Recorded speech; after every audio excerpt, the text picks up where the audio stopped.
আসসালামু আলাইকুম আপুরা, আপনারা সবাই কেমন আছেন? আজকে আমি আমার বেবির যে টপসটা পরে আছে এই টপসটায় ফুল কাটিং স্টিচিং করে দেখাবো আপনাদেরকে। আশা করি ফুল ধৈর্য নিয়ে পুরো ভিডিওটা দেখবেন, আর যদি ভালো লেগে থাকে অবশ্যই আমার চ্যানেলটা সাবস্ক্রাইব করে রাখতে পারেন। দেখেন, প্রথমে আমি কাপড়ে একটু হ্যান্ড পেইন্টটা করে নিয়েছি। আমি সবসময় কাপড় বানানোর আগে হ্যান্ড পেইন্টটা করে থাকি, এটা আমাকে একটু সুবিধা মনে হয় আমার কাছে। এখানে আমি সবগুলো দেখিয়ে দিচ্ছি। আমি এটা শিউলি ফুল থিমে আর্টটা করে নিয়েছি।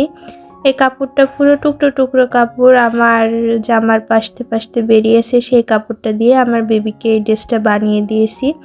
দেখেন, আমি প্রথমে ফ্রন্ট পার্টটা কেটে নিব। এখানে গলা নিচ্ছে আমি 2 ইঞ্চি, আর শোল্ডার 2.5 ইঞ্চি পরিমাণে নিলাম, আর আরমহল 4.5 ইঞ্চি নিয়েছি। দেখেন, এবার আমি প্রথমে দাগটা দিয়ে এভাবে কেটে নিচ্ছি। বডি নিচ্ছে 4 ভাঁজে 6 ইঞ্চি নিচ্ছি। টোটাল বডি 24 ইঞ্চি। আপনারা আপনাদের বেবিদের মেজারমেন্ট অনুযায়ী মাপটা দিয়ে নেবেন। আমার বেবির বয়স 4 বছর প্লাস। আমি এই বেবির জন্য বানাচ্ছি, ওই জন্য আমার মাপটা ওরকম। দেখেন, পিছনের পার্টটা আমি এখানে 1/2 ইঞ্চি পরিমাণ এক্সট্রা বোতাম প্লেট মতো রেখে আমি ভাঁজ করে নিয়েছি। দেখেন, আমি এখানে গলার পাটটা কেটে নিচ্ছি 3 ইঞ্চি পরিমাণ। ফ্রন্ট পাটটা আমি 3 ইঞ্চি পরিমাণে কাটলাম, আর পিছন সাইড ব্যাক সাইডটা আমি 1 ইঞ্চি পরিমাণে এখানে কেটে দিব। গলাটা সবসময় একটু অল্পই কাটাই ভালো, যেহেতু গলা বড় হয়ে গেলে তখন আর বাচ্চাদের ড্রেস দেখতে অতটা ভালো লাগে না। আর এখানে আমি নিচের পাটটা মেপে দেখাচ্ছি। 22 ইঞ্চি এখানে ডবল কাপড় আছে। আপনারা কাপড় যখন কিনে আনবেন তখনই। আর দেখেন, এই শিরাটা আমি নিচে দিয়েছি, শিরাটা পাশে থাকে। এটা টুকরো কাপড় বলে আমি পাশে শিরাটার নিচে দিয়ে এভাবে ডিজাইনটা করে নিয়েছি। আমি যেহেতু টপস বানাবো, আমার তো এক্সট্রা বেশি কাপড় তো দরকার নেই। এখানে আমি 21 ইঞ্চি পরিমাণে নিয়েছিলাম পুরো ঝুল বডি সহ। এখানে আমি মাপ দিয়ে তো দেখিয়েই দিলাম। আর এখানে হাতার মাপটা আমি 13 ইঞ্চি আড়ে, আর লম্বায় 16 ইঞ্চি এখানে কাপড় আছে। আমার লাগবে 14 ইঞ্চি ঝুল হাতার। দেখেন, আমি এখানে মাপ দিয়ে নিব। এই যে এখানে আমার 14 ইঞ্চি লাগবে, আমি 14 ইঞ্চিতে একটা মাপ দিয়ে নিচ্ছি এভাবে। এখানে আমি পুরো কাপড়টাই হাতায় লাগাবো। শোল্ডারের কাছেও কিছু কুচি দেব, আবার হাতার যে মুহুরি হাতার যে সামনে যে আগার হাতার যে কবজির কাছে যে জায়গাটা থাকবে ওখানেও কুচি হবে, ওই জন্য পুরো কাপড়টা আমি লাগিয়ে দিলাম। দেখেন, আমি সেলাইয়ের কাজে চলে আসলাম। এখানে আমি প্রথমে বোতাম প্লেটটা করে নিব পিছনের, ব্যাক সাইডের। কথা বলতে আসলেই শুধু বেঁধে যাই, কি করব, আস্তে আস্তে সেরে যাবে। আপনারা একটু ক্ষমার দৃষ্টিতে দেখবেন যদি কোনো ভুল কথা বলে থাকি। এই যে এখানে আমি পিছনের বোতাম প্লেটটা এভাবে দুটাই সেলাই করে নিই, একটা এভাবে সাপোর্ট করার জন্য একটা সেলাই করে নিলাম। যখন আমি বোতাম লাগাবো ওই সেলাইটা খুলে নিব। দেখেন, এটা ফ্রন্ট পার্ট। আমি ফ্রন্ট পার্টের মাঝখানে একটা এভাবে একটু পয়েন্ট করে নিচ্ছি, যখন আমার কাজ যখন আমি করব তখন যেন ভুল না হয়। আর এখানে আমি 2 ইঞ্চি পরিমাণ গ্যাপ রেখে এভাবে একটা চিহ্ন করে নিলাম। ওখানে দুটো করে কুচি যাবে, বোতাম প্লেট কুচি দেব আমি এই টপসটায়। আমার কাপড় বেশি ছিল না, যদি আমি পুরো কুচি দিতে যাই তাহলে অত কুচি হবে না, ওই জন্য আমি এই বোতাম প্লেট কুচিটাই বেছে নিয়েছি। দেখেন, আমি প্রথমে একটু সেলাই করে নিলাম। এবার আমি কুচিটা দেখেন কিভাবে দিচ্ছি। কুচিটা সামনের দিকে না দিয়ে উল্টো দিকে দিতে হবে, একটা দিতে হবে নিজের সামনের দিকে। এই যে দেখেন, এভাবে আমি একটা করে নিলাম। এবার আরেকটা করে নিব। যেখানে আমি পয়েন্টে যে চিহ্নটা দিয়েছি ওই জায়গাটায় ওরকম প্রথমে আমি উল্টো দিকে দেব, তারপর সামনের দিকে দিব। এভাবে দুইটা কুচি দেখেন দিয়ে নিলাম। আমার সামনের পাটটা দেখেন এরকম হয়ে আসবে। এভাবে এখানে একটু আয়রন দিয়ে চাপ দিয়ে দিলেই জিনিসটা পেতে থাকবে, সুন্দর লাগবে দেখতে। যদি আপনাদের কাছে কাপড় বেশি না থাকে আপনারা এইভাবে অল্প করে একটা বা দুইটা এভাবে কুচি দিয়ে নিতে পারেন। এবার আমি এভাবে ওপরে একটা চাপ সেলাই দিয়ে নিলাম।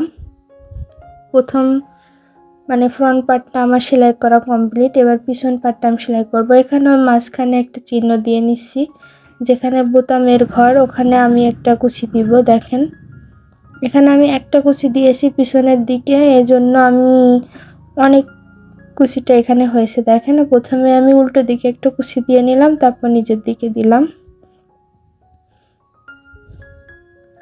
আমার বেবিটার জন্য আপনারা দোয়া করবেন। মাশাআল্লাহ অনেক দুরন্ত।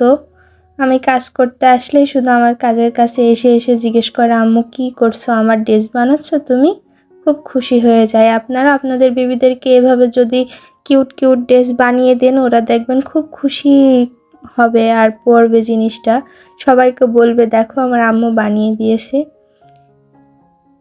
এবার দেখেন শোল্ডারটা আমি এভাবে সেলাই করে নিলাম। দুই দিকে শোল্ডারটা এভাবে সেলাই করে দিতে হবে। তারপর আমি বডির মেজারমেন্টটা দিয়ে দেব। এখানে মাঝখানে 6 ইঞ্চি রেখে দুই দিক থেকে এভাবে 12 ইঞ্চিতে একটা দাগ দিয়ে দিব।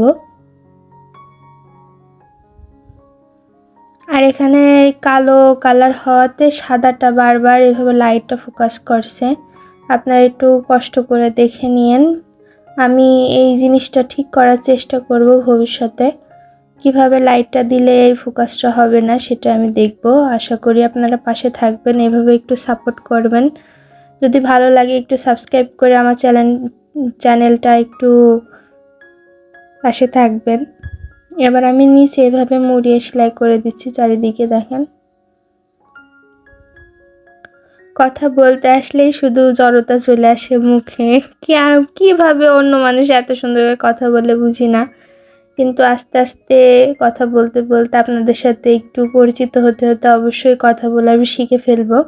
এবার দেখেন আমি হাতার মাপটা এখানে দিয়ে নিচ্ছি। আমি এখানে 6 ইঞ্চি মোটা রাবার মাঝখান থেকে কেটে 2টা করে নিয়েছি। আপনারা চিকন রাবারও ব্যবহার করতে পারেন। আমার কাছে চিকন রাবারটা ছিল না, মোটা রাবারটা দিয়ে আমি এভাবে মাঝখান থেকে কেটে আলাদা 2টা করে নিয়েছি। এবার আমি এইভাবে একটা চিকন সেলাই করে দিলাম। দেখেন আমি এইদিকে একটা রাবারটা লাগিয়ে নিলাম, একটু সেলাই করে এইদিকেও লাগিয়ে নিলাম। যখন আমি রাবারটা লাগাবো তখন আমার আর কষ্ট হবে না। আপনারা যদি রাবারটা রেখে সেলাই করতে যান তাহলে অনেকটা ঝামেলা হয়, আমারও হয়েছে এর আগে। তারপর আমি এই টেকনিকটা ফলো করে এখন আর আমার হয় না, সুন্দর হয় এভাবে সেলাইটা করলে। দেখেন আমার সেলাই করা কমপ্লিট। আপনারা একবার চেষ্টা করে দেখবেন, অনেকটা সহজে করতে পারেন। এভাবে হাতাটাও করতে পারবেন, আবার ঘটি হাতার যে রাবারটা লাগান সেখানেও এভাবেই সেলাই করে দিতে পারবেন, খুব সহজ হয়ে যাবে। এই যে আমার একটা হাতা কমপ্লিট। এবার আমি অফ ক্যামেরা আরেকটা হাতা করে আসব। 2টা হাতায় আমার কমপ্লিট হয়ে গেছে। এবার আমি মাঝখান বরাবর আরেকটা চিহ্ন দিয়ে নিলাম।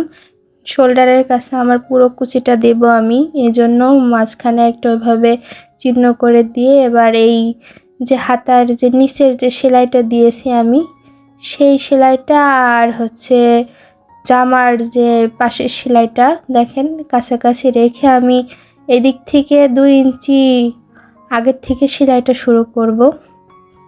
তাহলে যখন আমি শোল্ডারের কাছে কুচি দেব তখন কুচিটা দিতে আমার অনেকটা সহজ হয়ে যাবে। আমি এভাবে 2 ইঞ্চি আগের থেকে সেলাই শুরু করলাম। দেখেন এদিকেও 2 ইঞ্চি পরিমাণ বা 3 ইঞ্চি পরিমাণ আপনাদের কাপড় যতটুকু থাকবে ততটুকু পরিমাণে সেলাই দেওয়ার পরের থেকেই যেখানে শোল্ডারের যে সেলাইটা আছে ওখানকার থেকে 1-2 ইঞ্চি আগের থেকে সেলাই মানে কুচি দেওয়ার চেষ্টা করবেন। তাতে করে হবে কি প্রত্যেকটা কুচি আপনাদের মানে বাচ্চাদের শোল্ডারের কাছে পড়বে, দেখতে অনেকটা সুন্দর লাগবে।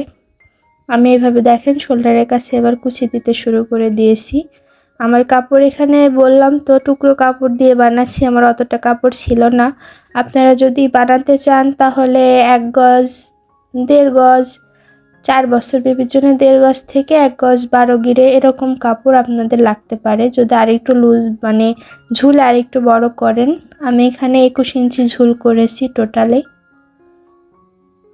এই যে এখানে আমার প্রথমে একটা হাতা দেখেন কমপ্লিট, আমি এখানে দেখিয়ে দিচ্ছি। এই দেখেন কুচিটা পরিপূর্ণ শোল্ডারের কাছে পরাতে কতটা সুন্দর হবে, এখানে ফ্লাপি হয়ে থাকবে মানে হয়ে থাকবে, অনেকটা সুন্দর লাগে এভাবে।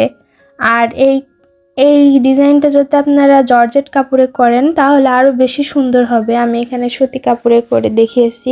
জর্জেট কাপড়, সিল্ক কাপড়, আবার হচ্ছে মসলিন কাপড়, যে কোনো কাপড়ে এই ডিজাইনটা অনেকটা সুন্দর লাগে। এবার আমি গলার একটা যে পাইপিংটা ওইটা করে নিব। দেখেন কাপড়টা এখানে আমি বাঁকা করে কেটে নিচ্ছি। বাঁকা করে কেটে নিলে আপনাদের খুব সুন্দর হবে, যে গলাটা আমি বর্ডারটা দিব ওই গলাটা অনেক সুন্দর হয়ে পেতে থাকে। যেভাবে আমি সেলাই করব সেভাবেই সেলাই করা যাবে। সোজা কাপড় কখনো সুন্দর করে সেলাই হয় না। এভাবে বাঁকা করে নিলে কাপড়ের একটা হয়ে যায়, তারপরে সেলাই করতে অনেকটা সুবিধা হয়। দেখেন আমি এই যে সেলাইটা খুলিয়ে নিলাম।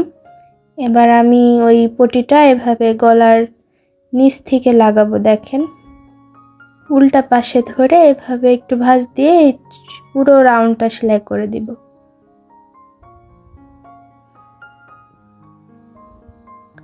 আমি এভাবে আমার বেবির অনেক ড্রেস আপনাদের সাথে শেয়ার করার আমার ইচ্ছা আছে। যদি ভালো লেগে থাকে আমার চ্যানেলটা অবশ্যই একটু সাবস্ক্রাইব করে দিবেন, আর যারা ফেসবুক থেকে দেখবেন অবশ্যই একটু ফলো করে দিবেন আপুরা। আমি আমার বেবিকে অনেক সুন্দর সুন্দর ড্রেস আমার ইচ্ছা আছে পরানোর, কোনো সময় আমার হয়ে ওঠে না, মানে শখ করি কিন্তু সুযোগ পাই না। একটু টেলারের কাজ করি অল্প অল্প, এর জন্য আমি আপনাদের সাথে শেয়ার করব, সাথে আমার মেয়েকেও পড়াবো। আপনারা দোয়া করবেন আর এইভাবে পাশে থাকবেন। একটু কমেন্ট করে আপনাদের মতামত জানাতে পারেন কি টাইপের ড্রেস আপনারা বানানো দেখতে চান। আমি অবশ্যই চেষ্টা করব আপনাদের প্রত্যেকটা কমেন্টে রিপ্লাই দেওয়ার জন্য। দেখেন আমি এই যে লাগিয়ে নিলাম। এবার সোজার দিকে এভাবে ভাঁজ করে ওপর থেকে এবার সেলাই করে দিব। এই যে এভাবে সেলাই করলে অনেকটা সুন্দর হয়, গলাটা পেতে থাকে। আমি শেষের দিকে আমার বেবির ছবিটা শেয়ার করে দিব, আপনারা দেখলে দেখে নিতে পারেন। আমি এই যে সুন্দর করে আর্টটা করেছি, এটাও আমি ভিডিওটা করিনি। যদি আপনারা দেখতে চান তাহলে আমাকে একটু কমেন্ট করে জানাতে পারেন, আমি এই ফুলটা আর্ট করা আপনাদেরকে দেখানোর চেষ্টা করব। আর আজ এই পর্যন্তই। সবাই ভালো থাকবেন, আমার জন্য দোয়া করবেন, আমার বেবির জন্য দোয়া করবেন। আমি আপনাদের সবার জন্য দোয়া করব। এই যে পুরো কাজটা কমপ্লিট হয়ে গেছে। এবার আমি ছবিতে দেখিয়ে দিব কিরকম এসছে। এই যে দেখেন আমার বেবিকে। মাশাআল্লাহ বলতে ভুলবেন না। আজ এই পর্যন্তই। আল্লাহ হাফেজ।